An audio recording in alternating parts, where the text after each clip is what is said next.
Dr. Barrie Tan, welcome to the Biohacking Secrets Show. Thank you. Excited to join you in this. I'm very excited as well. And we're going to be talking about the truth about vitamin E. And just before we hit record, you had introduced me to this plant called annatto. And yes, I think many of our listeners would be interested in learning a little bit more about the annatto plant and why it's so dear to your heart. So maybe you can enlighten us before we even get into your background. Yes, this is it's an ancient plant. This is a annatto. They look like this. Is a flower like that. Beautiful. And it almost look like an Asian fruit called rambutan, but it's not. Okay. If you go to Asian store, you see this. We extract them in the West for coloring of cheeses and meat. Like so that. bright red, vibrant red color, yes? Yes. And then when you dilute it, they become yellowish, orangey hue. And to show you that it's a old use, here's a picture of the Inca. They use it to put stripe on their hair to mark their ranking in society. Oh. So this will be an example. Wow. And then this is a Inca child. So you see, he put that on his head. Yeah. And you can see the annatto seeds on the ground here. Also, they're insect repellent. So he's protected from the bite of the insect. Wow. And this is just a quick take, This is a picture of me when I discovered a younger me. That when I was in South America on this, I think I show you that picture. Then in the back here, you see a picture of a pod. The pod is about the size of a fig. Okay. And then so there's an Amazonian tree frog there. Yeah. And then the seed is about the size of a grape. So this is a closed up. So clearly this is an Amazonian secret that not proud in the sense that I'm grateful that of the 50 million chemicals that can be found on Earth, and I'm no medicine hunter. Sometimes people claim themselves to be. I happen to be in the right place at the right time, and then sometimes things happen to you. They are spiritual. So it's somebody gave it to me, and I'll tell the story later. So I just stumbled on this fruit. And this is a very modern picture. I took this picture when I was in Costa Rica. See, I opened the pot, I put it into two. Yeah. I get closer, you see? Yeah. This is a very wet pot. If you were to touch it here, it will stain your hand. And enough that the British call this the lipstick plant. So if you go to a botanical garden and ask, do you have a lipstick plant? Probably in the Mason-Dixie line north of it, it probably have to be inside the botanical garden in a hothouse. In the South, probably in Florida and Southern California and Texas, you would be able to grow this outside. If you were to have a chance to visit Hawaii, just ask any people from Philippines who live in Hawaii, do you have an annatto plant? They will point to you readily all over Hawaii. Everywhere, huh? Well, you've got me excited to plant some in North Carolina in our food forest. So it clearly can be used as a dye, right? And you mentioned that it's used by the Inca to show their ranking, and you showed me the picture of the child that had dyed his whole head red. And I guess some women probably used it to attract mates back in the day to make themselves look pretty.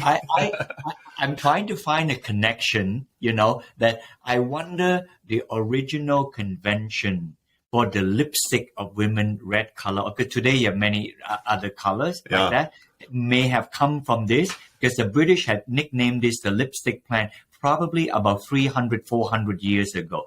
The plant was discovered by the Spanish conquistador, and then he started in Ecuador on the Amazonia there, and then he going all the way to the basin to Brazil, and his name is Francesco de Orellana, and hence the scientific name for this particular fruit is a Bixa orellana, named after him. Bixa is this species. There's not a lot of plant after this species. So right now, if you wouldn't mind, I'll tell you why I bothered how I stumbled on this. Please.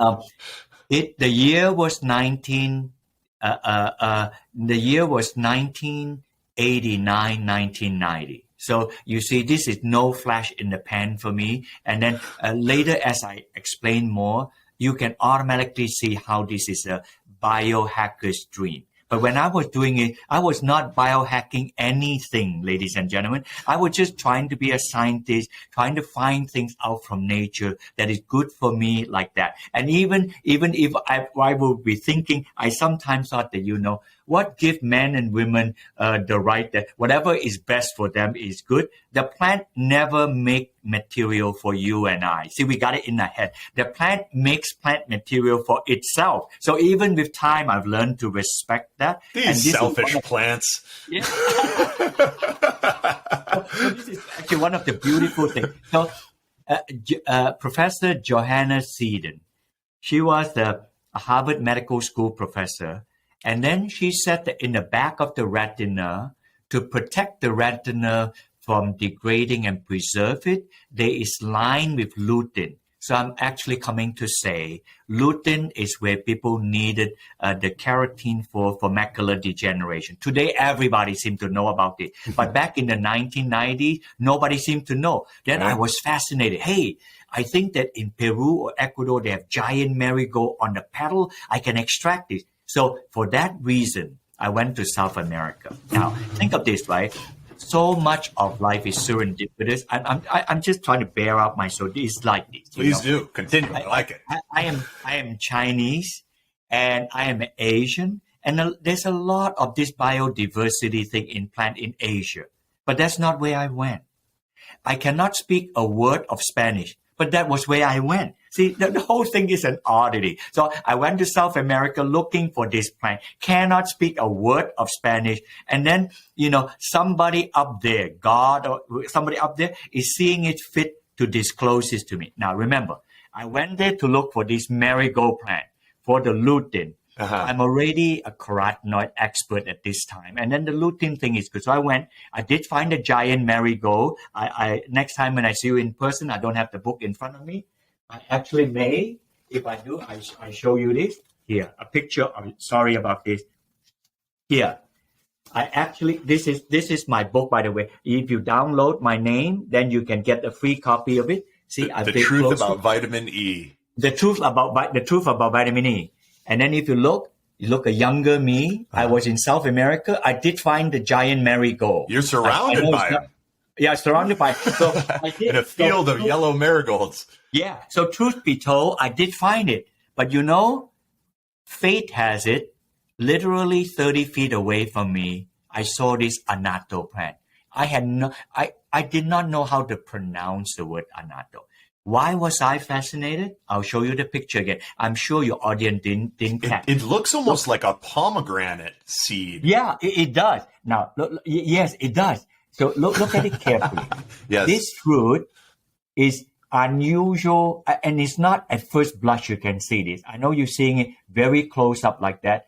I'll ask the question and then rhetorically I answer. What is it unusual? In every fruit that you eat, there's always a fleshy component. Just think of a fruit: apple, pineapple, mango, banana, anything.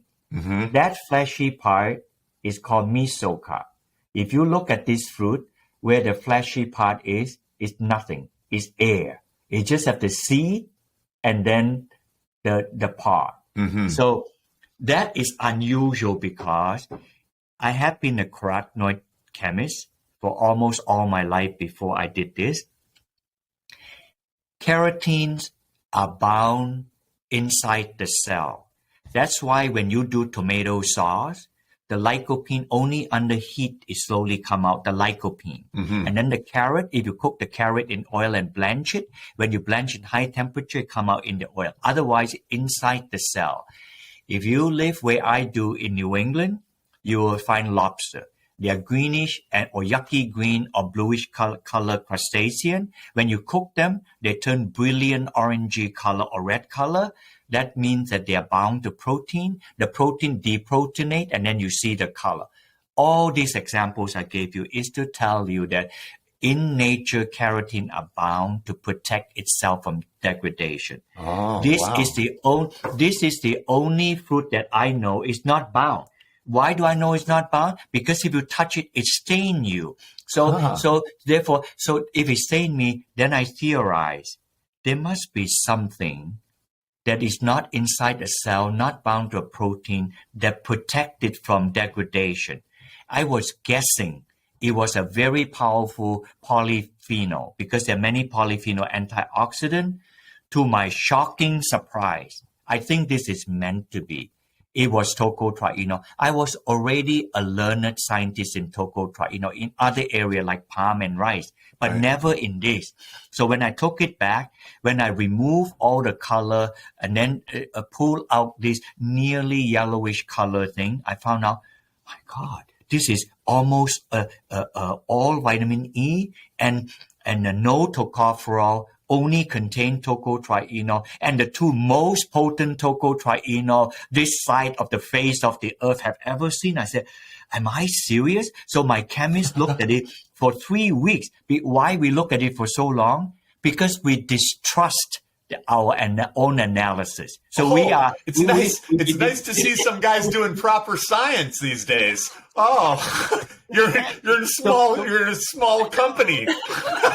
We repeated the experiment again and again, thinking that we must have messed it up big time. And sure enough, we didn't. So because of that, that was probably 1989, 1990. So now you fast forward 22, 23 years, I'm still at it. So to your listener, I'm in this for the long haul. And when we talk about animal study and clinical study, what we do with this, after you hear this podcast, you got to be taking tocotrienol like that. And I can tell you where to get them. But for now, how about I pass it back to you? You got a million questions you want to ask me. I'll try to answer your question. This is awesome. Okay, so I want to make sure I understood your story and our listeners as well. So you went in search of these giant marigold plants originally. Correct. And then you found them, and nearby you came across this annatto plant, which has been used by the Inca, and even it was called the lipstick plant because of its brilliant red color and the fact that it can be used to dye and stain the skin or clothing. And you started thinking to yourself, okay, everywhere in nature that we see carotenoids, they're bound to preserve them, to protect them. That's why you have to cook tomatoes in order to make the lycopene accessible. You have to cook carrots if you really want to extract all of the nutrients. But in this annatto plant, it was a rare example where it was not bound. The carotene was not bound. And you said, well, how is that possible? There has to be something protecting it from degradation, from oxidizing, if you will.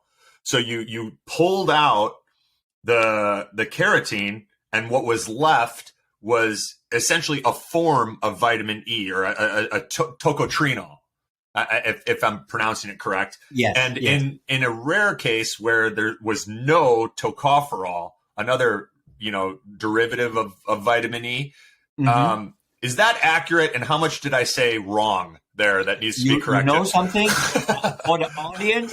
Whatever, Anthony, right? Yes.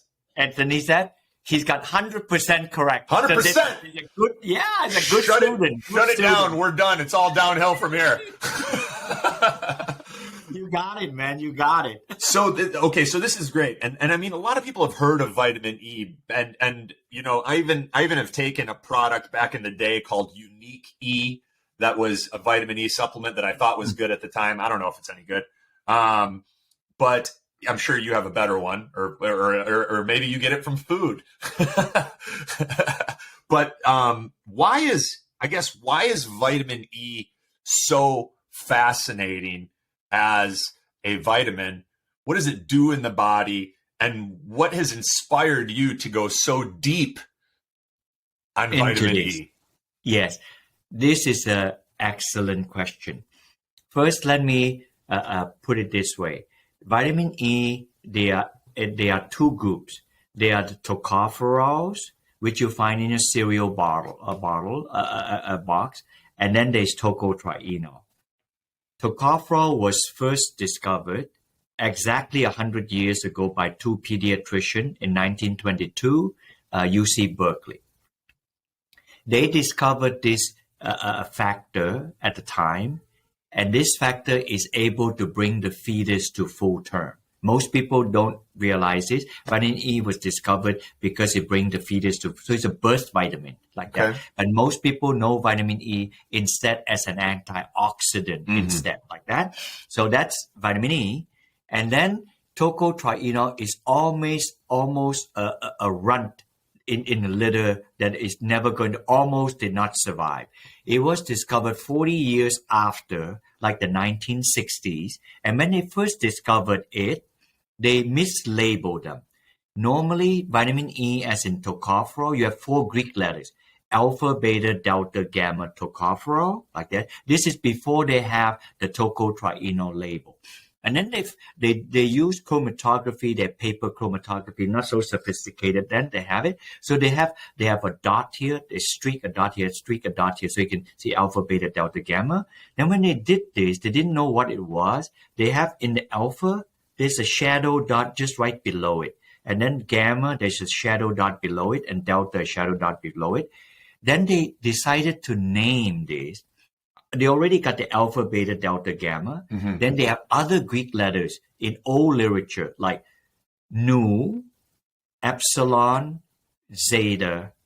So they call it nu, epsilon, zeta, tocopherol.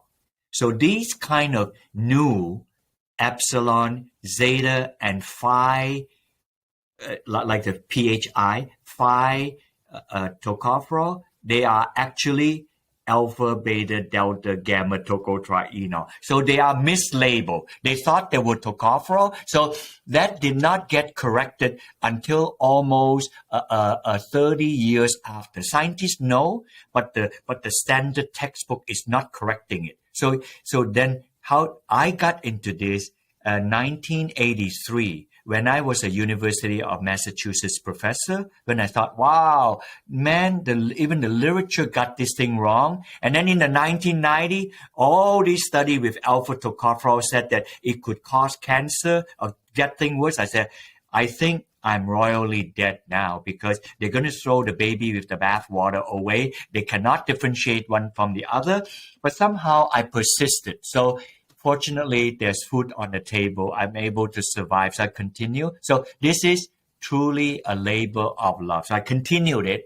And then sure enough, among the alpha, beta, delta, and gamma tocotrienol, now I mentioned 4 of each like that.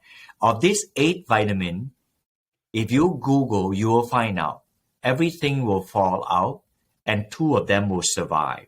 The 2 that is most indicative of helping us to fix chronic condition and fix our life is delta and gamma tocotrienol. Delta and gamma tocotrienol. Delta as in Delta Airline, gamma as in gamma, ferulic acid gamma, like that. So now, when I discovered this from Anato, would you believe it?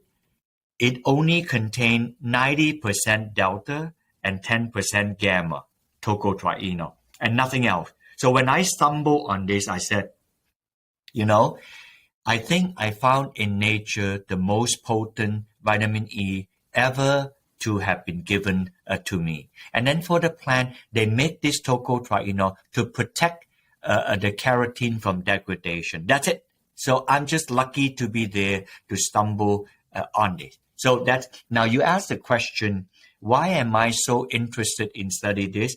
I think the best way I can explain this is like this. Every human has approximately 70 to 80 kg of weight, 130 to 180 pounds. So it's about 60 to 70 kg. Contained in that person is 38 trillion cells. 38 trillion is a big number. You just jot it down. 38 trillion is about 5,000 times the population of the Earth. Say the Earth population is 7 billion, multiplied by 5,000, approximating to 38 trillion. So there's a lot of cells in the body, not very big size. That's why it can contain there. Now, what does a cell look like? The cell look like a bean, like this, most like a bean. And then so all the content inside the cell is here, the nucleus, the mitochondria, and all the other things. Scientists call them organelle. But to contain that, there must be a cell wall. You have to have a cell wall. And the cell wall is a cell membrane, is laden with what we call phospholipid. It's got the phosphate group on top and a fatty acid below. And then you just line it all around. So therefore, when people say you need antioxidant to protect your body, I'm just cutting it to the chase to help the audience to really appreciate it.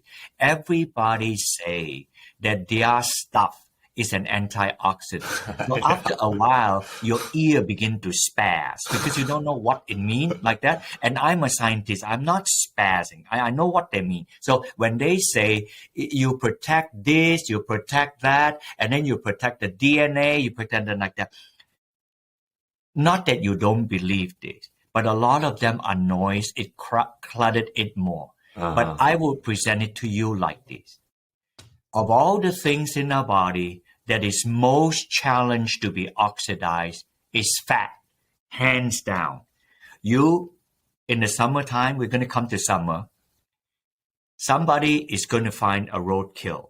I'm sorry that my example are very crude, but you get the meaning. Or you put a stick of butter in the yard. Yeah. You smell something. The butter is the obvious example because they're almost all fat, but a dead carcass is not.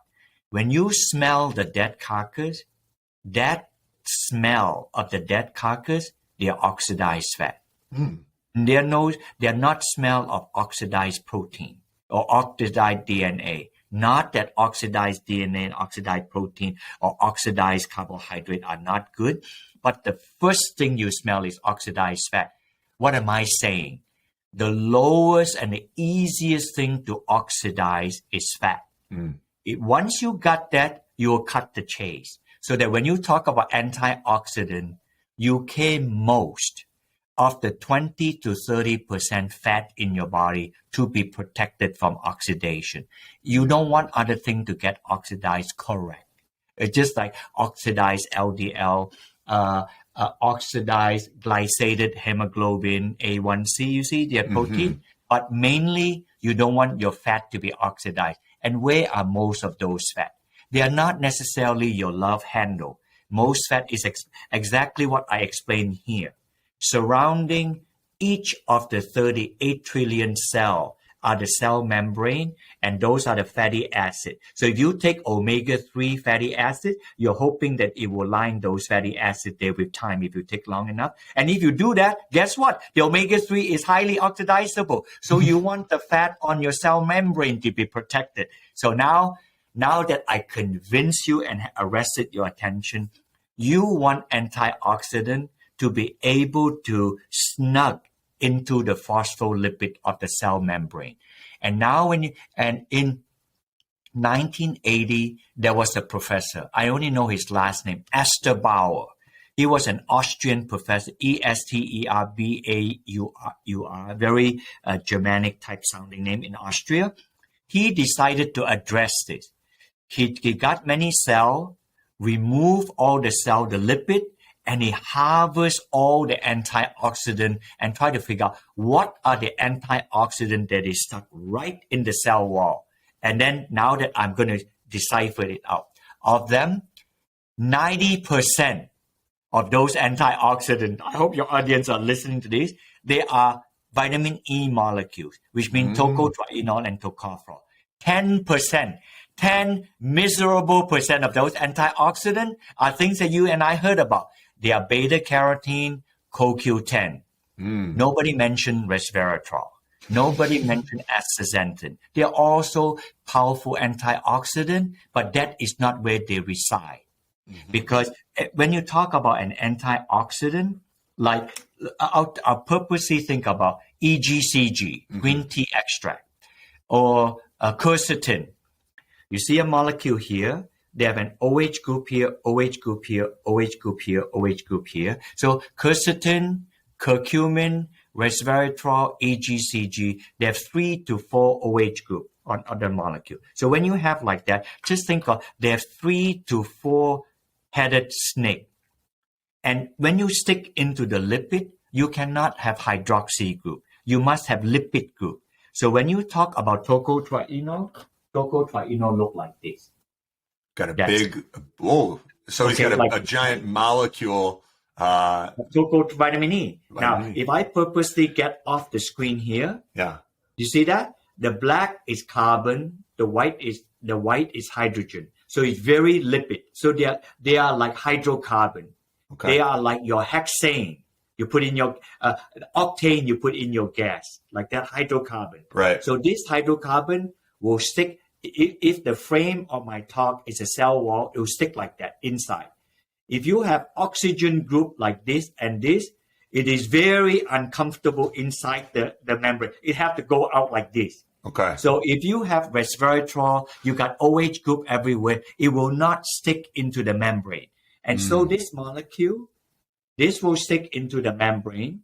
And this one here, the powerful antioxidant, is sticking out of the membrane. And when it stick out, that is where it capture radical oxygen. So that's why vitamin E is crafted by nature to be the antioxidant that protect the cell membrane. That's all I wanted to say. And because of that, I am very interested to study vitamin E. And tocotrienol present the best case for this in all of nature. So that is a great example that you just gave, and a fascinating. I mean, you would have been a fantastic professor.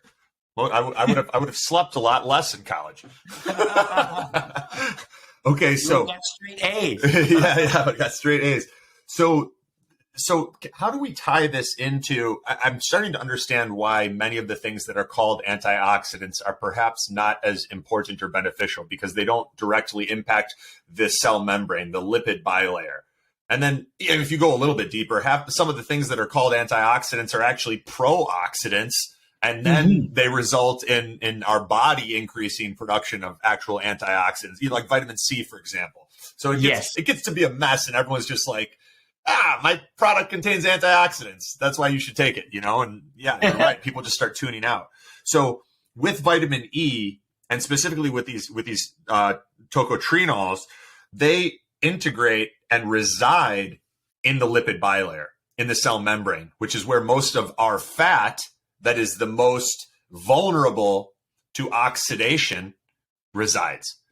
Correct. And so by focusing on consuming and replenishing our body's supply of these antioxidants, specifically vitamin E and the tocotrienols, we then almost provide our lipid bilayer with an army that it recognizes and that protects the cells from the oxidative stress and reactive oxygen species that are outside of the cell and could otherwise cause problems.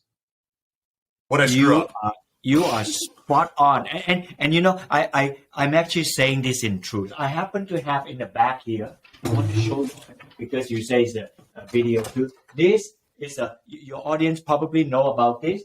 This is a molecule of CoQ10. Okay. You know CoQ10? Yeah. You probably, yeah. And over here, the molecule is so long that I show you here. This is the antioxidant head here. You can see this, right? Yeah. Yeah. Antioxidant head. The OH group is here. So this one is here. Now, the black and the white are hydrogen. So you see the tail is very long. Very long. How do you make this molecule? It's going off your desk. Yes. You need a bigger desk. Yes. If I put in the tocotrienol, the tocotrienol is only merely like this. So this CoQ10 is much longer. All this to say, this CoQ10 is made in our body. This CoQ10 is 100% residing in cell membrane. So our body, through the evolution of time, already make this molecule to be permanently residing in a cell wall to protect our cell wall from oxidation. But of course, as we age, we don't make enough this CoQ10. If we take a medication like statin, it will inhibit the synthesis of CoQ10. And then that's when you have oxidized LDL, oxidized fat like that. Notice that? Oxidized LDL and oxidized fat. What is LDL? LDL is fat. You see that like that? Nobody says oxidized protein or carbohydrate. It's fat. And when you have oxidized LDL, that's not good news. And this, even evolutionarily, our body make this compound. So it's good for people to take CoQ10, particularly as we age. Right. So I only show you this molecule to tell you, you see, yeah, the white and the black color, they are hydrocarbon. So they're deeply, very oil soluble. They stick into your fat.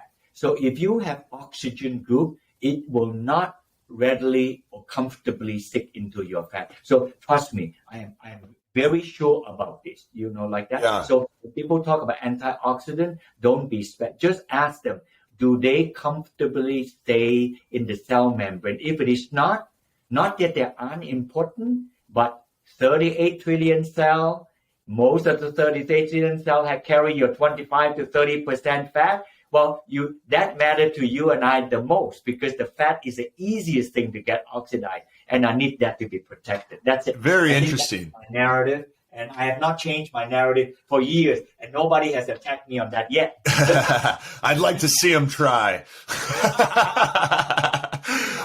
So we're going to tie this back into the annatto plant in just a minute, and how we should be getting the vitamin E that is required to protect our bodies and our fat and the lipid bilayer. So I'm just planting that seed. But I'm a little bit curious. So I've had my good friend Tyler LeBaron on the podcast, and he runs the Molecular Hydrogen Institute. Whoa! And one of the things that he taught me was that if you were to look at like the efficacy of an antioxidant, part of it depends on the size, right? You just showed us CoQ10 back there, which was like going off your desk, which means it's pretty big. The example he gave, he's like, okay, if CoQ10 is like the size of your fist, right? He goes, molecular hydrogen is like the tip of your thumb.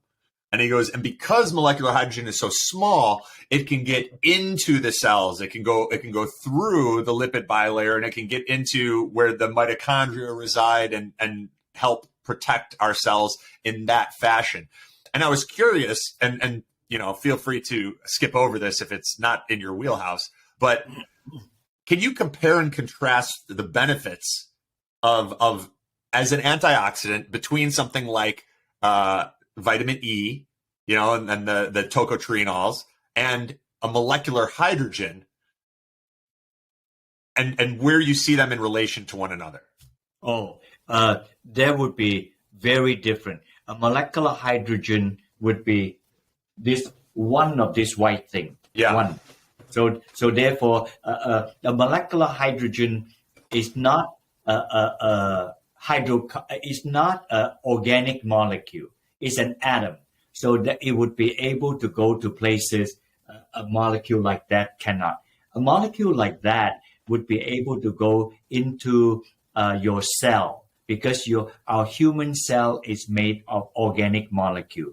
A hydrogen atom like that, it would be, you'll have to be controlled very seriously if we were to use them. Otherwise, if they go in, because the atom is so small, it will randomly react with anything on its path. So it's very hard to control. When you have a molecule like this is it wouldn't be able to do the powerhouse of hydrogen. But then it's almost like it's tailor-made for something in your body. Right. But with a hydrogen atom or like a nuclear reaction, it will just do magical, powerful stuff, and it will burn everything on its trail. So I cannot even imagine the comparison. The molecular one will have much more powerful thing. It will probably burn, because the biochemistry and the biology of a person is constructed based on organic molecules. So an atom will be probably very damaging to it. Whereas a molecule, if it's designed properly, it would have a perfect place. Just scientists use different phrase. Sometimes they say intercalate goes in. Other time you just say, I just use a simple way. It just snuck in perfectly like that. So, so I don't think that there is a direct comparison like that. Gotcha. It will be atoms and molecules. So the molecules you're saying are almost tailor-made for the body and more stable because of the combinations of atoms that comprise them. Comprise the molecule, yes. Okay, cool.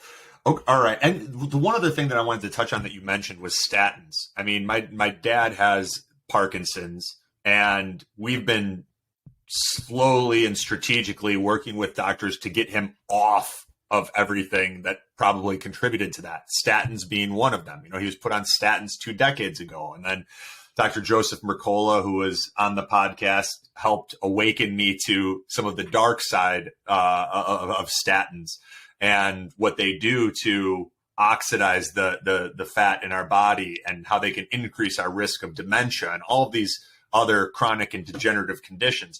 So I'm very appreciative of that. Is there ever do you see any reason that someone should be taking statins?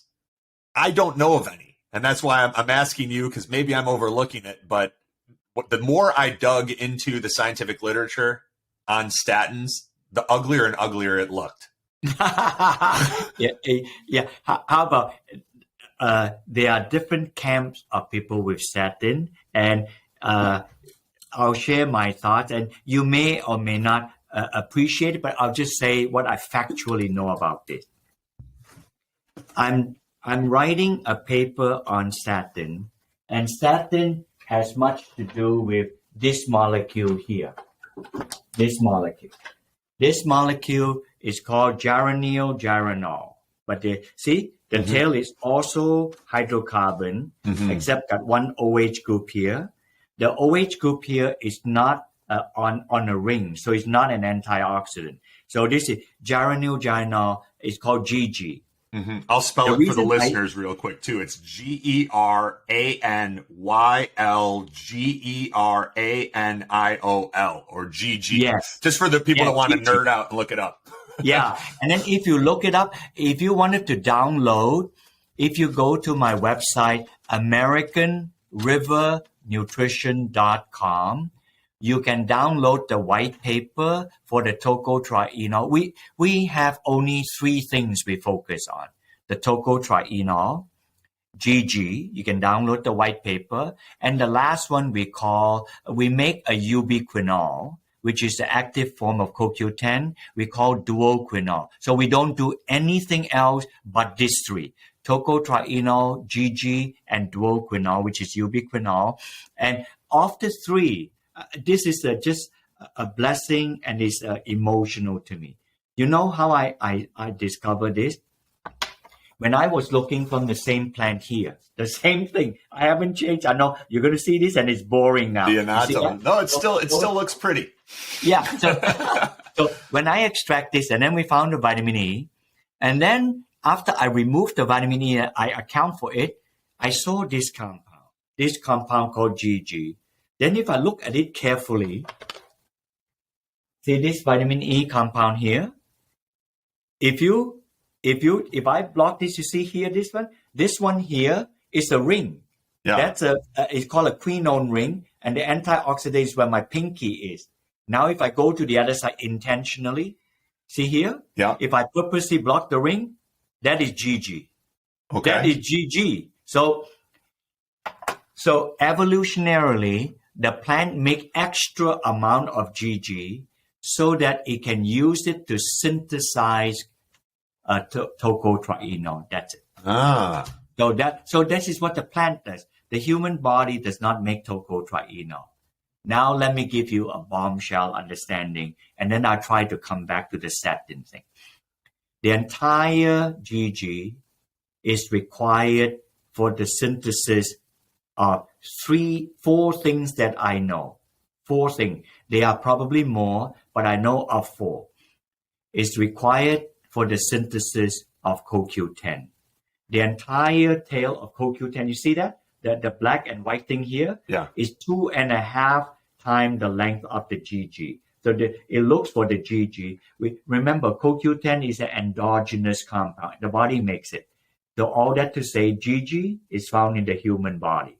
It is the last common step. So if you are a biohacker, be a botanical hacker too, because this is the last common step between animal and a plant. Animal use GG to make things like vitamin E, to make things like all the beautiful color of carotene. You need this. And in the human being, it's used for making CoQ10. Without CoQ10, we cannot live. And this is the compound our body makes. This is the last common step. So this is almost spiritual. This is the compound, the last common step before a plant, not one species and the other. The plant and the human. I mean, one has a heart and with blood, and the other one have chlorophyll and green color. You know, these are very different genuses. You know, like that. So anyway, this one and the second one, GG is required in the human body to make. And I know I'm saying many things at one time. Many of your audience heard about manoquinone, particularly MK4. For bone health, for this and that. Like a vitamin K. MK, other natto, and then you eat manoquinone is a special kind of vitamin K too. I'm going to give you another bombshell like that. The only manoquinone make inside our human body, not by fermentation in the gut, not the gut here, but made all inside the body systemically, is MK4. Mm-hmm. That is a well-kept secret. Ladies and gentlemen, if they were to be a biohacking thing, that is biohacking. Because you need to know, why does the body make only this manoquinone, MK4? And the entire tail of MK4 is GG. Entire tail of MK4 is GG. So when you take green leafy vegetable, you got phylloquinone, K1. When you get to the gut, it's like a pair of scissors. They cut the tail off. The fixed amount of phylloquinone K1 goes in because we need vitamin K1 in case we need to have clotting because we have tear in our body. So it's got to seal the clot, or you got to cut in your hand. You need vitamin K1. So a fixed amount, so hemostasis will go in. Most of the phylloquinone is going to be clipped off, and the ring goes in, the tail flush out. Did you know that? And if you don't believe that is so, let me ask you a rhetorical question. Think about it. If that is not so, if a person is a vegan and a vegetarian, and they eat a lot of vegetable and only vegetable, or a cow that only eat grass, you would think they would have so much vitamin K, they would all clot to death. The cow would clot to death, and all the vegan would clot to death because they have so much good vitamin K because they're vegan, you see. But that's not happening. Why is it not happening? It's because only a fixed amount of vitamin K1 goes in. Most of the other one, the tail is cut off, the ring goes in. I wanted to shorten it. You'll look inside your body all over at least 25 organs, this compound GG in the human body, and it would stitch the ring and the tail together. Once they're stitched together, that is MK4.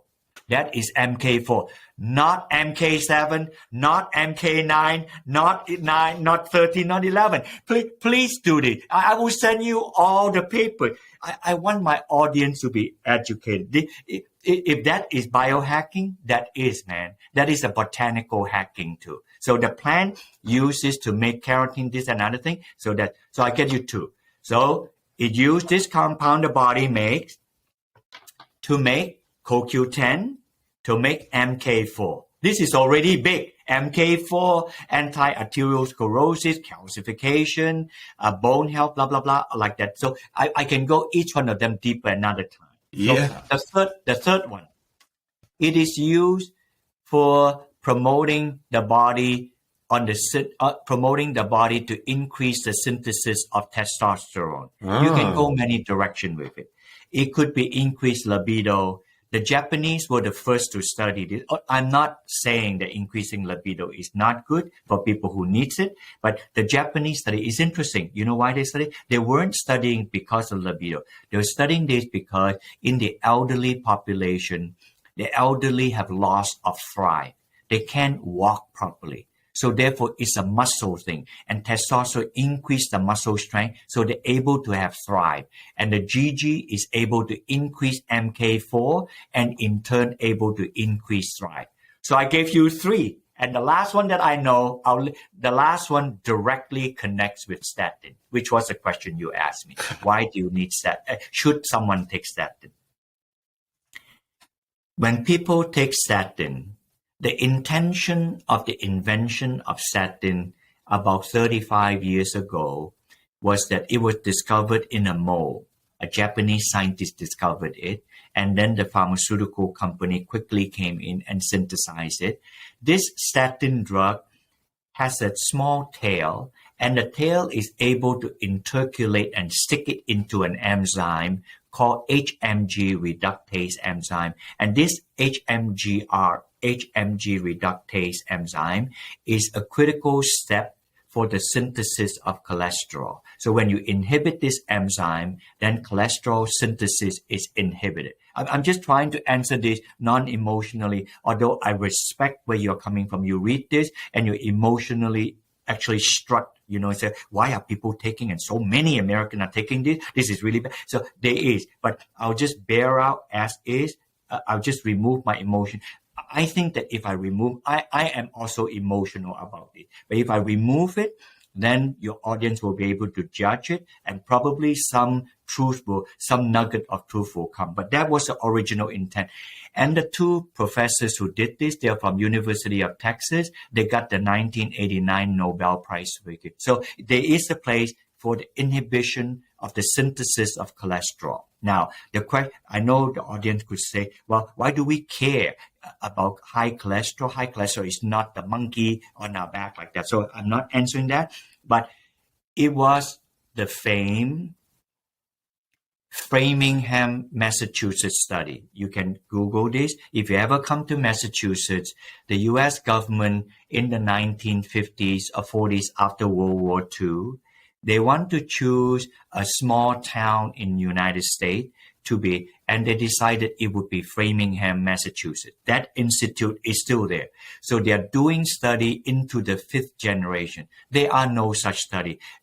Anthony, if you ever come to Massachusetts, go to that institute. It is rich, and they are not pushing nothing. They are just trying to, the United States government have put in billions of dollars by now. They're studying is a home town. They study a group of people who are white collar, blue collar, into the next generation. Now they're into the 3rd generation. You can actually see there were 2 or 3 time cover of a great-grandmother, grandmother, daughter, like that. So they study this, to see. It was from that study that they first found out. They have many discoveries. The first discovery was smoking and red meat cause heart disease. That was in the 1950s. And then soon after that, say that when people have high cholesterol, they have high arteriosclerosis and heart attack. They are not talking about the pharmaceutical company. They're just trying to have finding. And the pharmaceutical company then cash in to figure out, if it's high cholesterol, then let's nail the high cholesterol and figure out. Then they came up with statin. So they came up with it. And then later they also found out that inflammation is no good. So that's that. So they are not a government institution. They're just trying to do study. Right. So, but then now statin has gotten into his 3rd generation of thing. About 40 million Americans take statin like that. And then American Diabetes Association said that diabetics should be taking. So their pleiotrophic effect, this and another thing. Meanwhile, you have CAMP. And I read several books, right? This whole thing, statin is a hoax, this and that. These are very emotional way that people present it. But I can say this. The amount of people taking statin probably is not necessarily to be that high. But at the same time, to say that cholesterol is not a culprit it's hard for me to believe that. The cholesterol has, but is cholesterol all the culprit in cardiovascular disease? I don't think so. It was a Harvard professor who said half of the people who died have high cholesterol, who had died of cardiovascular disease. The other half did not. Right. Then he figured out the other half that didn't have severe inflammation. And his name is Paul Ridker, Ridker, Paul Ridker. And recently, he came up with the study of C-reactive protein. Now, C-reactive protein, everybody analyzes it's a measure of inflammation like that. And then now he said that closely next to CRP is interleukin-6. So those are the good two measures that marks inflammation in addition to cholesterol lowering. I think cholesterol lowering is important, but I will address this. When you take statin, the making of cholesterol pathway, I liken to them like an interstate highway. And the cholesterol pathway is not Highway 1. It's Interstate 95, the most trafficked highway in the United States, from Maine to Florida. So that is it's called the mevalonic acid pathway, where cholesterol is made. Cholesterol is made somewhere here. And the statin drug attack the HMG reductase here. So it actually almost inhibits something metaphorical, right? If the highway is from Maine to Florida, the HMG reductase actually inhibit the enzyme in the Boston exit. You can follow me on this, just hypothetically. And then the cholesterol synthesis is in Washington, D.C., much further down. So therefore, if you take statin drug, it inhibits many other things. Somewhere south of, let's say cholesterol synthesis is in New York City. That's good enough.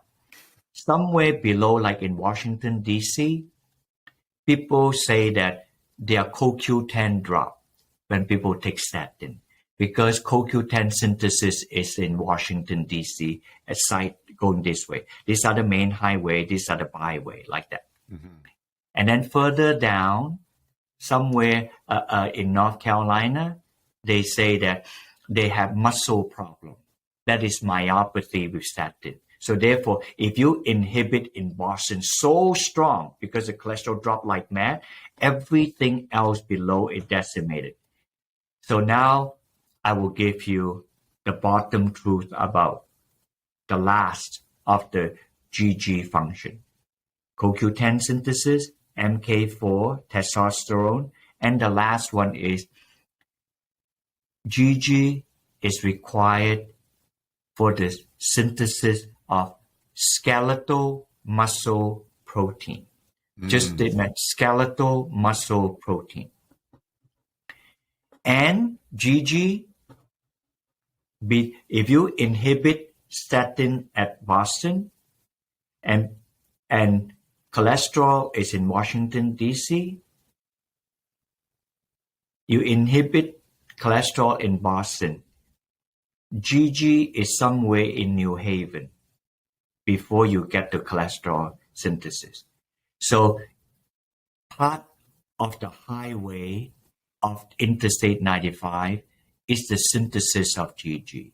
So when you inhibit Boston with statin, you will inhibit this molecule big time. The GG if you production. Inhibit this molecule big time, this molecule is unable to produce enough. That is why people have myopathy. That is exactly why people have low CoQ10, because this molecule is needed for synthesis of CoQ10. He said, what about the MK4? See, your eye is going to open now. The MK4 is this. If you read, when people take statin drug, they can also have kidney stone or have dementia. Mm-hmm. The increased dementia, kidney stone, and loss like this. That's because GG is required for the synthesis of MK4 in the brain and also required for synthesis of MK4 in the kidney. So I have just hopefully painted for you a picture. What are the side bad side effects of statin. And the bad side effects of statin is because of the inhibition of this molecule, not cholesterol. The cholesterol is just to prevent arteriosclerosis. Because this molecule is responsible for CoQ10. That's why when people take statins, sometimes they have low energy. Mm-hmm. They inhibit this molecule, the NK4 drop, and then they actually have kidney problem, have a thinking problem, forehead, and then also they have a increase of type 2 diabetes because this molecule is required for the maintenance of sugar. So this molecule. So, however, if you download the paper that I wrote on my website, it explains this molecule impact on the human body. This is so. If I stay with these two molecules for the rest of my professional life, I'll be happy. The tocotrienol cell membrane, and this is an endogenous compound. It's in your body. Mm-hmm. So, and then even if someone don't talk about statin, is there a value of taking this? I'll give you a simple one. As we grow older, we lose muscle mass. Mm-hmm. And that condition is called sarcopenia. You just go to a nursing home. If I'm going to do a study on this, if I can prove that this compound can help people not to lose muscle mass, this would be fantastic for all the elderly, so that at least when they age, they have some quality of life other than they cannot even walk. So I'm very thrilled. And this, I started to do this compound in the last 2 years. Like I've been aware. You should Google this on the internet. What is the function of GG, this and that? When you do this, you are not going to go to sleep. So if I were to be on your other side, on your biohacker thing, listening to you, I would want to know. I am going to find out to the last drop.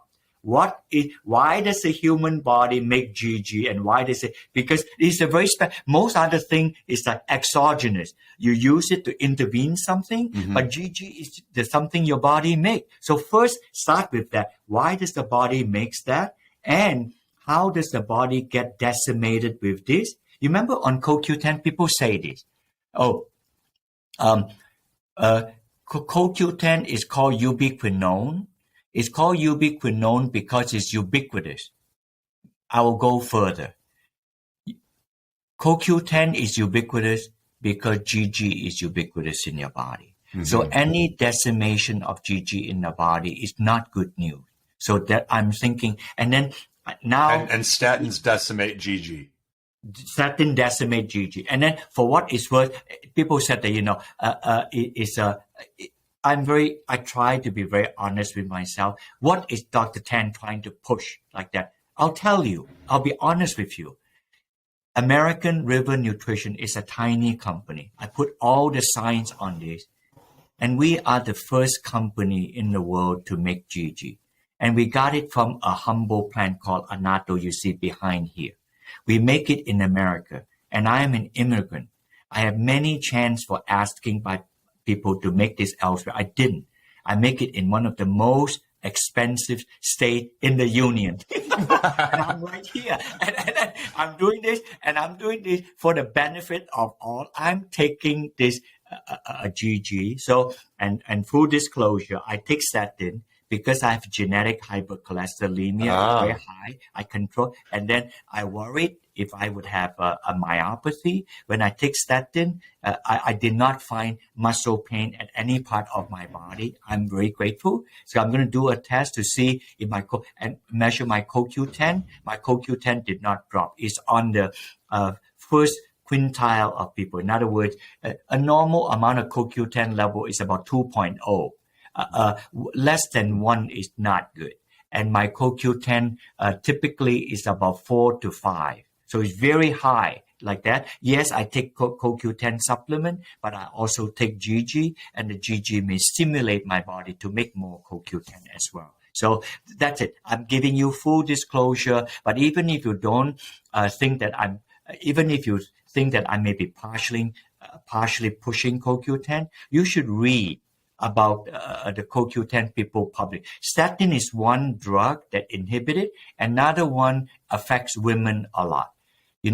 a postmenopausal woman take a drug to prevent them to have osteoporosis.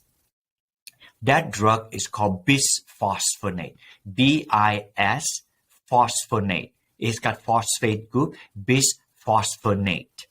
And bisphosphonate increase the calcium deposit into the bone. A good thing. Increase the calcium deposit. And then about 20 years ago, a dentist was seeing women. And then when they opened their mouth to check their teeth, they noticed that the gum is dying, which is a very odd thing. So then he found out that, wow, this is a very unusual oral thing. So he noticed that the gum is dying. Now to shorten it, the bisphosphonate is inhibiting, very specific.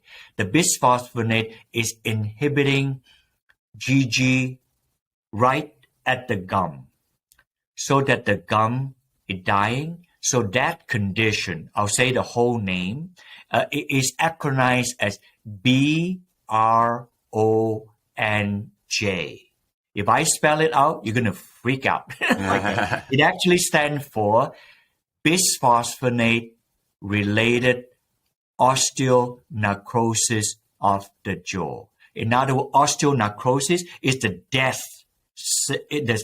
of the cell in the jaw. So if you just type BRONJ and then you say, my goodness, and then you say, and how does this happen? Because it specifically inhibit GG. And now you ask me why is GG? So if it's not taking bisphosphonate, so I just explained to you, GG will be used in the gum for you to make good gum. And as we grow older, we have receding gum line. Guess what? Why do we have receding gum line? Because our body is not able to make enough GG. So that's it. So I can go on and on, but I don't want to do that because I'm hogging your space. I want you to ask me a question. So GG is highly necessary in our body. I'm sold. So to kind of summarize, GG is required and utilized in the synthesis of CoQ10, the vitamin K2 in its MK4 form, manoquinone.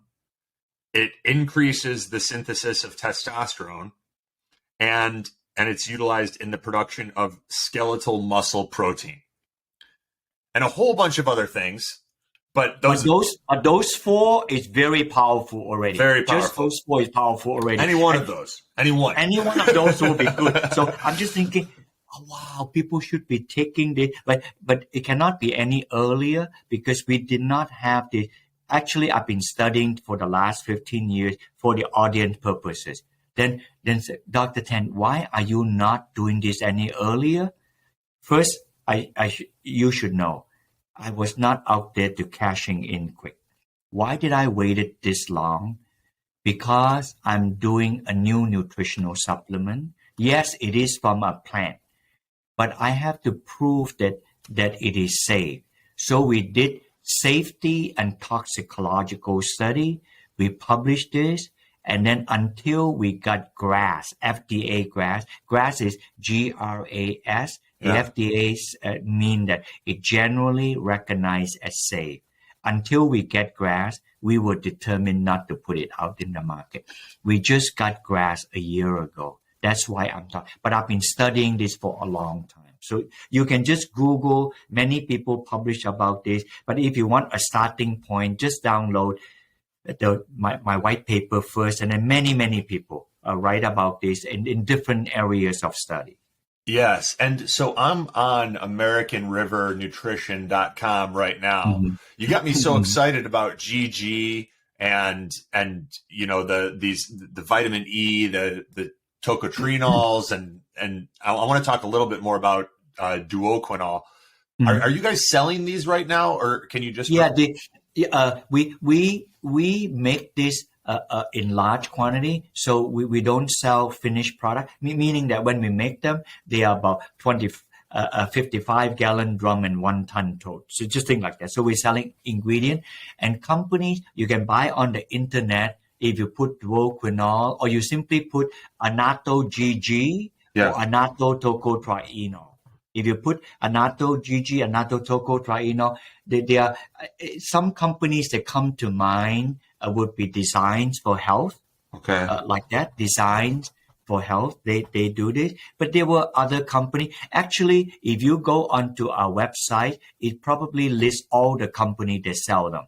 The list, so you can then buy from that company, but make sure that they say it's from annatto. I So then gotcha. All right. So I'm okay. here on AmericanRiverNutrition.com, and your partners. I recognize some of these names. So I recognize Designs for Health. I recognize Allergy Research Group. I Yes. recognize Ecological Formulas. I recognize Nutricology. Some really good. Oh, Nordic Naturals too. So some really good companies here that integrate. Is there any one product that has both the GG and the tocotrienol in it? Yeah. This just pop in my head. Design for Health has one. I think they call it annatto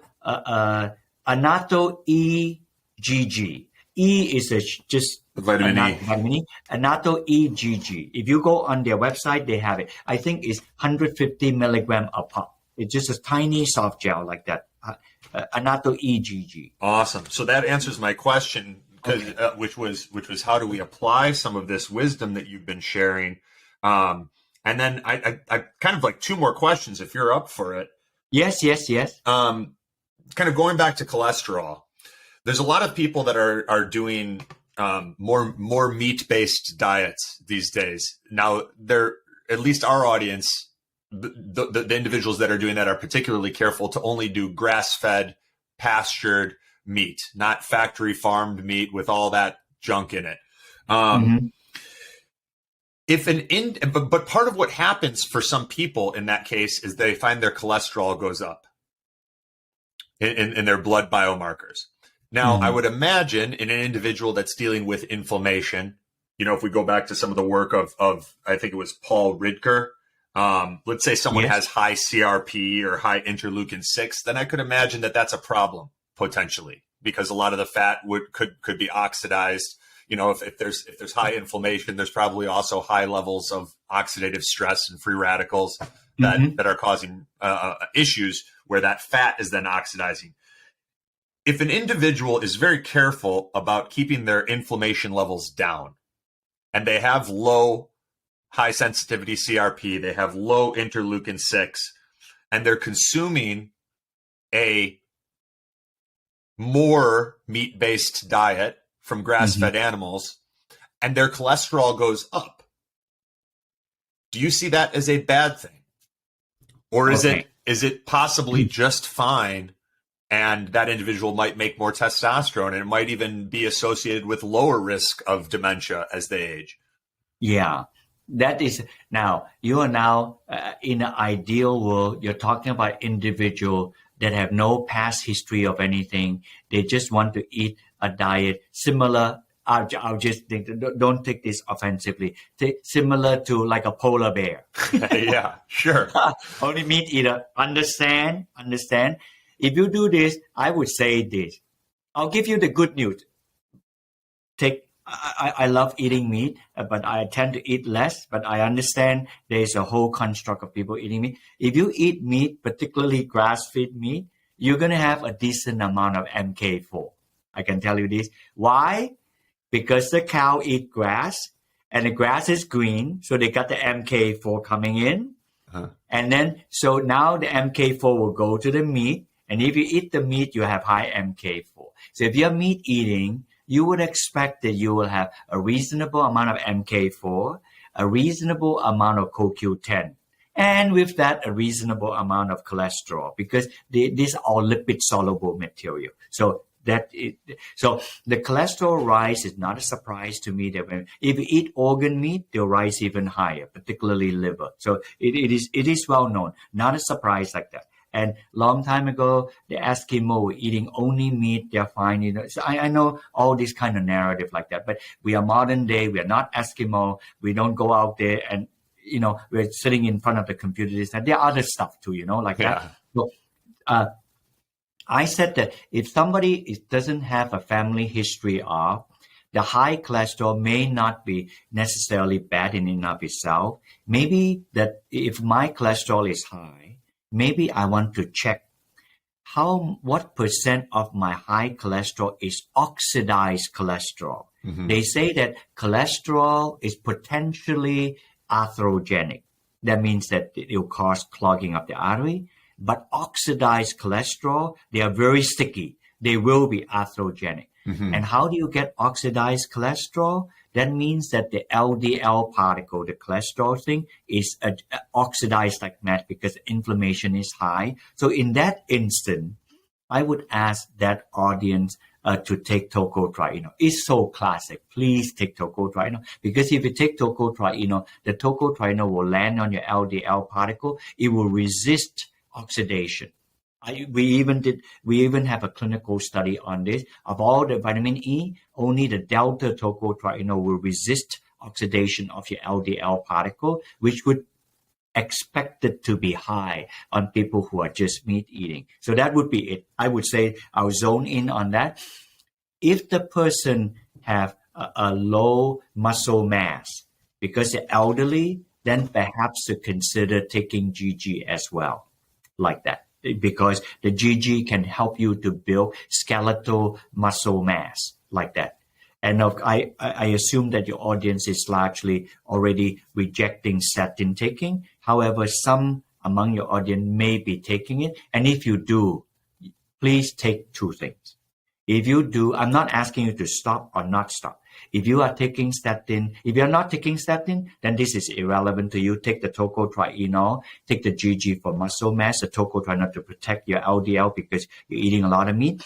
If you continue to take statin because you have lipidemia, then please take two things. You take CoQ10 and you take GG. GG will at least mitigate the statin from blocking your GG from synthesis, and then you add CoQ10, and that is exactly what duoquinol is. I'm touching it now.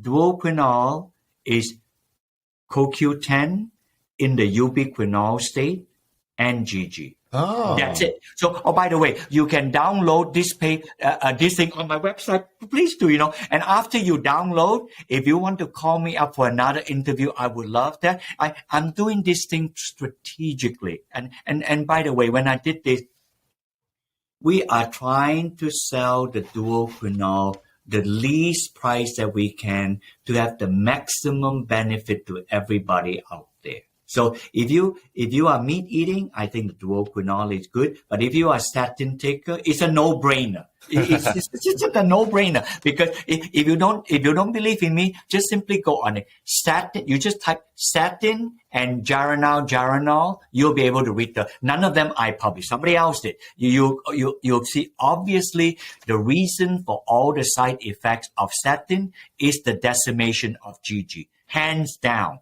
Hundreds of people write about them, but people are not talking. I think people are not talking like that because there were no GG available until now. But there were CoQ10. Much further downstream, CoQ10 dropped. So many of our audience know if you take statin, you should take CoQ10. This is fantastic. Guys, if you're getting value and enjoying this conversation, the best thing that you could do is first share this episode. That will let Dr. Barrie Tan and I know that you appreciated it and help it reach more people. But then on top of that, you pick up these products that they're making. I mean, I'm going to buy the Design for Health Anato EGG product. And then what would you say is the best duoquinol product? Do you know off the top of your head? Yeah, the duoquinol product, Design for Health have one. I think on the internet, I think vaguely the name is CoQ 10.1. I think they tried to be a little bit cool, So CoQ 10.1, like it's CoQ 10 and then CoQ 10.1. They just made it up like that. Okay. You'll find them. And if it is not, if your audience send us an email or you ask me a whole string of questions, I will make sure that Jen or Keith Keith Dunn or Jen Wilson, they'll answer you. You can see, right? If I would be purely a salesperson, I would have all these things show you. You ask me, I don't even have to answer you. But I want you don't even have the products on your website. But I wanted the audience to do it because it is important. You will find we have so many people who tell us the testimony on this. It is beautiful, but I know I may run out of time. I want to say other thing that I didn't get to talk. When I did the Toko trial, now I'm jumping back to the Toko trial. The GG have no to the best of my knowledge, have no indication in this, but the Toko trienol did. While I was doing all these studies on Toko trienol, first on lipidemia, and then I decided that, this Toko trienol, and then go back to the image again on the cell membrane thing, and it's able to protect the cell membrane, and the cell does not have to go to autophagy. And for those that need to go to autophagy, just flush out like that. So then the cell is preserved. Then in a way, tocotrienol is anti-aging. And if it is anti-aging, then it would work really well on chronic condition. You see how my progression of thought is? Then I said, okay, lipidemia is one kind of a chronic condition. What other kind of chronic condition can I try? I asked myself the question first. So I'm segue already. So we're not stuck in a place only talking about lipid because it's about statin, and your audience and you would appreciate it. So I decided that, okay, I'm going to spend for 10 or so years of my life, and I'm almost 70 years, so I don't have, how many years I have left, but I did this. So for 10 years, I only studied chronic condition, and the chronic condition I studied, I actually have done many clinical trials on it. First is lipidemia, so we already talked about that. Then I studied prediabetes, chronic condition, and about 90 million Americans are pre-diabetic. And by the way, the CDC now published every year about 5 to 6% of pre-diabetic, 90 million, will become diabetic. So separately, 35 million people are diabetic. So 35 million standing, and then 90 million pre-diabetic, and about 5% to 6% of this become diabetic every year. How many Americans are left? Huh? How many Americans are left? I know. And this is actually not a very good picture. So therefore, we use tocotrienol to study lipidemia, pre-diabetes, diabetes, and now we are having 2 last studies. And after that, I don't think I can continue. There's so many. We have a study in Texas. We decided to study obese men and obese women. Now that is very challenging because for them, inflammation abound and they're carrying a lot. It's nothing to sneeze at. So we decided that, is there a contribution I can make? So the study is ongoing. So I'm keeping my fingers crossed. It's during COVID time. Hopefully that would be that. The study we put the most time in is the last one here, all chronic condition. There's one fictitious one, not a shadow one, number 6, but this one here is fatty liver. Approximately 25 to 30% American have fatty liver, silent disease. Who would have guessed 30 years ago, people have cirrhosis of the liver because of excessive alcohol drinking. The liver cannot process the ethanol. Who would have guessed today we're having cirrhotic liver because of excess amount of fat that we are eating, and then the fat cannot egress out of the liver. So they're fatty liver, and that condition is called NAFLD. Simply stand for it's so painful the way the disease is called, non-alcohol fatty liver disease. So in other words, it's same as alcohol drinking problem of the liver, but it's non-alcohol fatty liver disease. But a lot less fun. But a lot less fun. So we are studying NAFLD with tocotrienol, and I am so thrilled. We did a 3-month study, tick. We did a 6-month study, tick. We're finishing a 12-month study. Again, I'm a tiny company. Every penny I made, I pushed to do clinical study because I want facts. I want people to know this work. I will never push any snake oil, but if it works, I want like the world to know about this. And we saw this. Liver enzyme drop, the insulin sensitivity increase, the sugar control is better. People who have fatty liver decrease their flip side of type diabetes, so that like that, and inflammation is in control. Steatosis, which means the fat in the liver is reduced, and lastly, the fibrosis of the liver is also contained. When you have too much fat in the liver becomes fibrotic, which means scarring tissue. That's not good. Once you have scarring tissue, it's very difficult to reverse. We saw mitigation and control of all these 5 things I mentioned to you. I am really happy. So in the next year or 2, I'm going to talk about it. So when the study is published, you can just have an interview with me just to talk about type 2 diabetes, pre-diabetes, and fatty liver. That alone would be enough. But I thought I better say this, otherwise you'll be all locked up only in lipidemia. Anyway, the last one is totally separate. It's a chronic condition. Is we have 8 clinical trials in Denmark on cancer. And cancer is a horrible C word. And then and they are stage 4 cancer patients. What cancer are we studying? My colleague in Florida is studying 2. Colon cancer, because of the elderly population in Florida, and also pancreatic cancer, the deadliest of all cancer. He's studying that. In Denmark, we're doing 4. Breast cancer, ovarian cancer of women, and then the other 2 for men and women, lung cancer and colon cancer. And so far, we have results for the ovarian cancer, and it helped the stage. Remember, it's stage 4. There are not any options left. Mm-hmm. And for those who are on standard of care, they're not good. No patient remain. Right. I just don't want to say the word after 6 months. The people that did what the doctors told them to do all died. Correct. Yes, it is. And then for those who are standard of care plus tocotrienol, 60% of them still survive after 6 months. And after 24 months, 25% is still living. I'm having great hope. If the studies that we have are all successful, is there a chance for me to make a nutritional supplement? The FDA will probably not allow.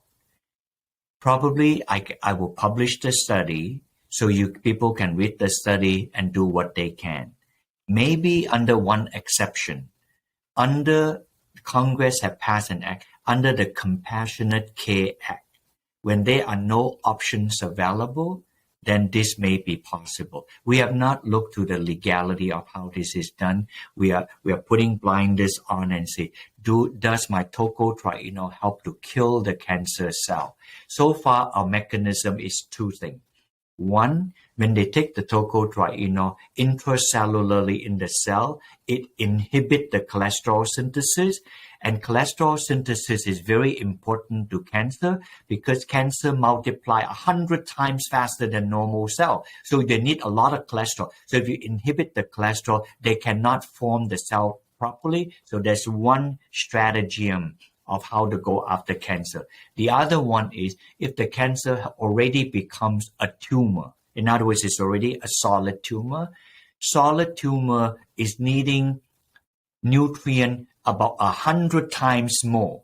So when they need so much more, they cannot do it by osmosis, by sucking nutrient from next door because it's already an organism, so to speak. So they create basically a plumbing job. They create artery and to the nearby artery and suck nutrient in. And that process is called angiogenesis. Angio is artery, genesis is new, but it's very inferior artery. So tocotrienol is an anti-angiogenic agent. So you cut off the feeding tube, so you starve the tumor to death. So if you are wired just simple language. If you very crude, if you are wired to grow like a dinosaur, you cut off the feet, the dinosaur will be the first to die. So therefore, tocotrienol is anti-angiogenic. So anti-angiogenesis and anti-cholesterol, those are good enough for me. There are other mechanisms, but those two are good enough. So we have that. We'll probably can talk about that, but probably never can write it on a bottle. Otherwise, the FDA will come after us. But we are thrilled. They'll come shut you down. I know, but for the audience, right? At least I'll put that question. Why I did not pay for the study in Denmark. I do have to come up with the medicine. And that already cost me probably $1 million or more. The Danish government came up with almost $15 million of that. So why are they doing that? For altruistic reason, for publication? No. They're thinking of the possibility. If this thing works, they are interested to see what they can do in their kingdom of their country. Yeah. So if this can also benefit us, there are only 5 million people, although Denmark is a very rich country, there are 5 million people, they are doing this. And we should see that our own government doing it. We are not. So, and I don't know how to make this happen. Even if I'm successful, I don't get FDA to approve this, except for the Compassionate Care Act of people that have no option. So I don't know where that would go. I'll worry about that after the clinical trials come out positive. I figure out what then to do. Keep moving forward, my man. You're doing God's work, and where there's a will, there's a way. And I know more and more people who are marching forward, regardless of the approval of certain agencies. Wow. So anyway, I'm not suggesting anyone do that. I just know of more and more people that are doing that for the good of humanity.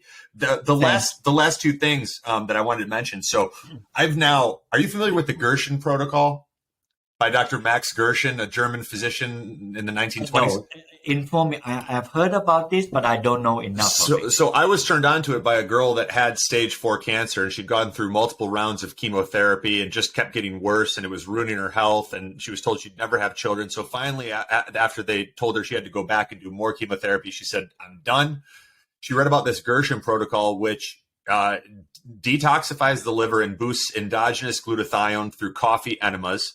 And then on top of that, it involves rigorous juicing, mostly vegetables, because these people have cancer.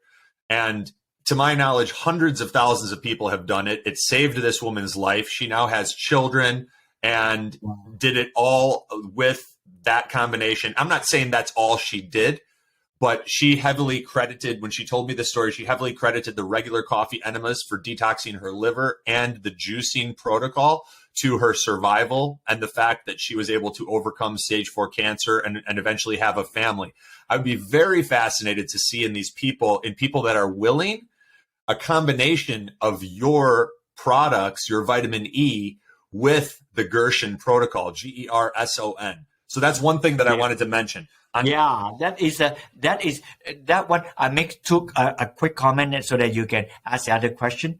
You mentioned a coffee extract that do detox. I'm not surprised by that. Yeah. Because that one will be on the outside of the body to detox, to suck things out that are toxin. You mentioned that her diet increased glutathione. I just briefly heard that. The coffee, it's a coffee enema. So you administer the coffee diluted with water. It's made in a special way, and it's taken as an enema, and then the coffee is absorbed through the hepatic portal vein into the liver. And it actually stimulates a 5-fold increase in liver activity over an acute period of time. And then they found some downstream effects it boosts endogenous glutathione production, which is something that's very rare, especially because that's typically only done with like grass-fed whey protein and a few other compounds. Yes. So it is you can read about it if you want to dig in a little bit more. There's, you can, if you Google search the Gerson protocol, and I think they probably own Gerson.com or Gerson.org. I'm just kind of checking as we talk, but I'll send you some resources too. Would you do that? Yeah. And on the glutathione thing, and then you can move on to the next question.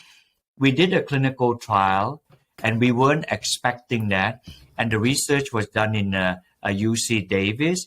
We gave people tocotrienol. We found out endogenously that when they took the tocotrienol, it endogenously increased the synthesis of glutathione. I was really amazed by that. So if any of things that I've said you find interesting, you send me an email, whoever you connected, Jen or Keith, and share this episode, we can send guys. you the paper like that. So I was surprised. So it actually increased the endogenous antioxidant, and glutathione is an antioxidant. So wow, if you increase glutathione, that's a good deal, because glutathione is an endogenous antioxidant. Yeah, so that's fascinating. Yeah, I think that is fascinating. So anyway, guys listening to this, men and women, if you're enjoying this, the greatest way that you can show your appreciation for Dr. Barrie Tan's time and energy and wisdom is by sharing this episode, and then of course picking up these products, getting his book at the website. I'm pulling it up here just to make sure I got it right. barrietan.com/book.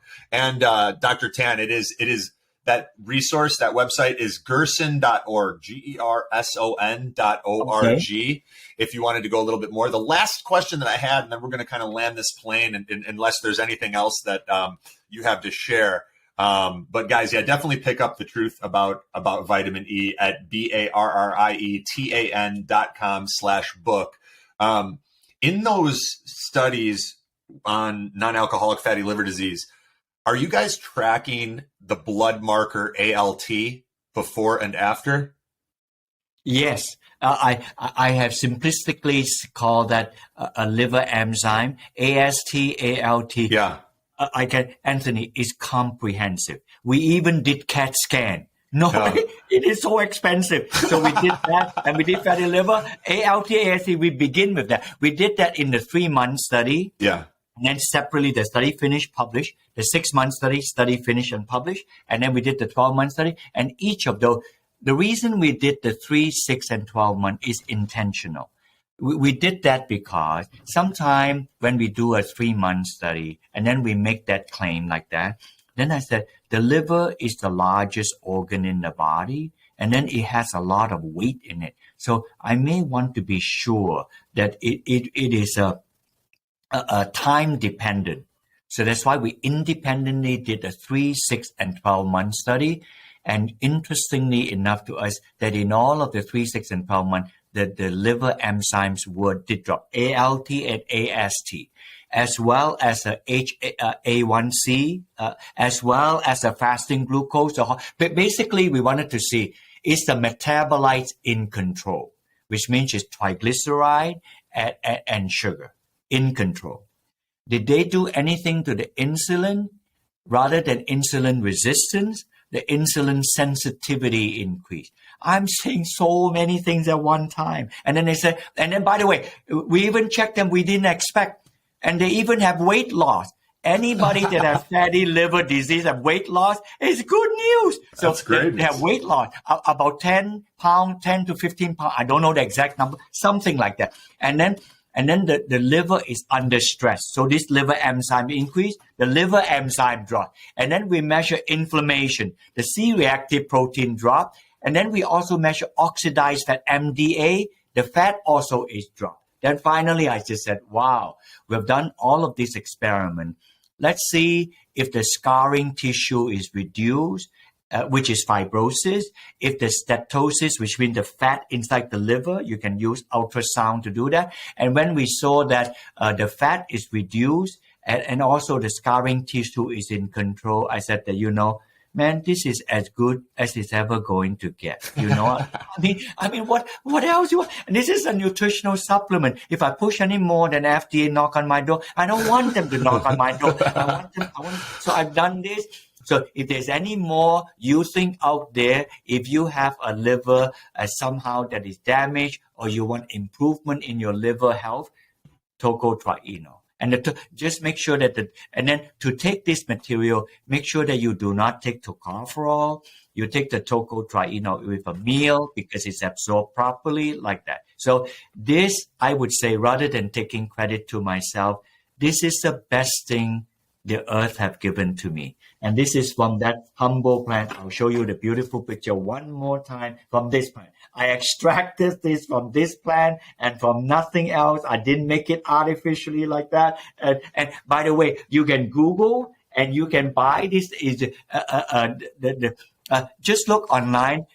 How do you cook with annatto? Just do like that. And likely they are more South American food, ethnic food, and even some Filipino food. And there's a little bit anthropology in it. You know why the only Asian country who use annatto and just about nobody else in Asia use it like that? Because the Spaniards, they went to South America, they went to Philippines. And many Americans may not know this. The Spaniards were in Philippines for 400 years, almost as long as they did in South America, which is why many Southeast Asians that are of Filipino descent, they might look like me, but then their name would be Spanish name. Little wonder, right? So because when they did, they brought the seeds, and so the Filipino also use it in their cooking. So if you wanted to increase in your food fare, figure out how to cook with annatto, then you have small amount of GG, small amount of tocotrienol, not bad, but you have to live with the color because everything is going to look red, Yeah, is your mouth gonna be all red? No, the mouth is not going to all right. If you look at some of the South American food and the Inca food, they like to use it for cooking in pork. And then when they make the pork or even beef, but beef tend to be dark already. But when they put it in pork, the pork look reddish color. It's not usually how we see pork. And then the Mexican dishes would put it in rice and they pound it and they put it in the tortilla chip. So if you make your homemade tortilla chip, you can pound with the annatto seed, and then so you can. But they are very ethnic food. They're not typically American. Well, in American food, they put it in the coloring of cheeses, coloring of meat, and coloring of ice cream. So those will be very limited sterile use, but at least they use natural color, right? Rather than synthetic color, Yeah. Well, thank you so much for having me. I appreciate it. This was a lovely conversation. I know. And let me know after you sift through that if you want to specifically interview me on just GG like that. I'll wrap this up. Because we've done so much trials on tocotrienol, so we are pretty much good. We are waiting for the cancer trial, the obesity trial, like that to come, and then the finishing of the NAFLD trial. Then we're probably done on the tocotrienol. On the GG, we have 2 committed, ongoing, and 1 coming. From how we study that, you will know what we're trying to do. This you should write down. Yeah. Okay. We have 1 trial on men and women for 2 months to see how tocotrienol would increase their testosterone and libido. That's it. So we're doing that study, and we probably will see most of this study completed and answer in the second half of the year. So that's this one. The second one is more complicated, more intense, and probably will not finish until next year. That is, people who you have to listen to the whole sentence to get it. People who are on statin under supervision from their cardiologist who have confirmed myopathy. Okay. And then they take GG and to see if GG would reduce their muscle symptom. So that study we will do. And also they're on an exercise treadmill to see when taking GG, they're able to improve their otherwise muscle pain. And also GG build new muscle. You see what I mean? Yeah. So we have to do all of this together. So that study probably would not complete until next year. And then other study would be on a young college student who are not taking statin, if they will improve their exercise performance. That one not yet started. And the last study would be on the opposite end of like the elderly to see if they would improve their thrive. If I can do all those 4 studies on GG, I think I done the honor to the annatto who gave me the privilege to discover this from the plant, and then I'll at least see how this is useful to human. Thank you so much for allowing Thank me you. to. This has been wonderful. If I can, I have one last question, and then we're gone. We're gone. Okay. For someone like me, I would like what you believe to be the optimal daily dosage of GG. You're like through the GG Gold product, tocotrienols through the Delta Gold product, and the duoquinol, like in milligrams for someone like me. Okay, I would say like this on the tocotrienol first. If somebody don't have a family history of this or that, a healthy person like that, anywhere from 100 to 200 milligram would be good, more or less depending on the weight of the person. If someone have a mild chronic condition, I mentioned a few already earlier, then anywhere from 200 to 400 would be good. And if someone were to be on a malignant condition, I also mentioned some example, then those studies would be more like 400 to 600 milligram. This is for the tocotrienol. 400 to 600 for the GG, for cancer.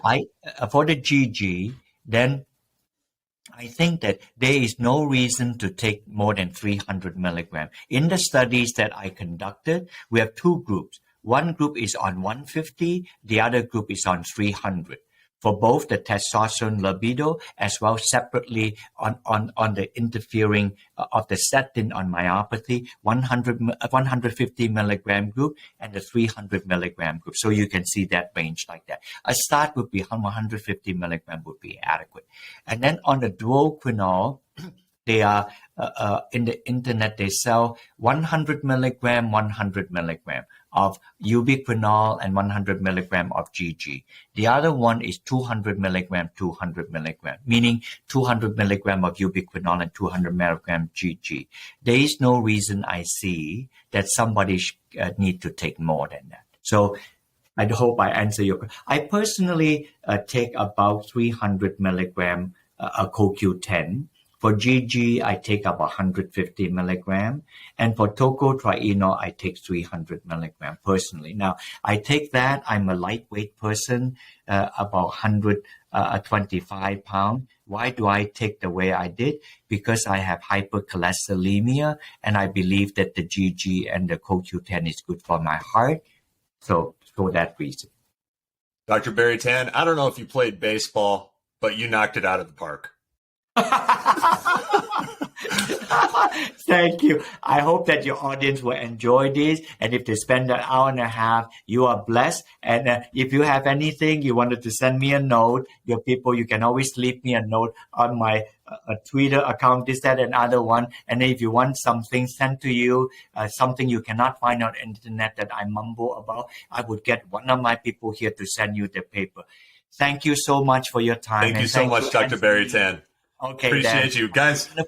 And a wonderful evening. You too, guys. Go to barrietan.com, BARRIETAN.com/book to get his book. And again, if you got any value or enjoyed this episode, please share it with your friends, family members, and coworkers. This is Anthony DiClemente and Dr. Barrie Tan signing off.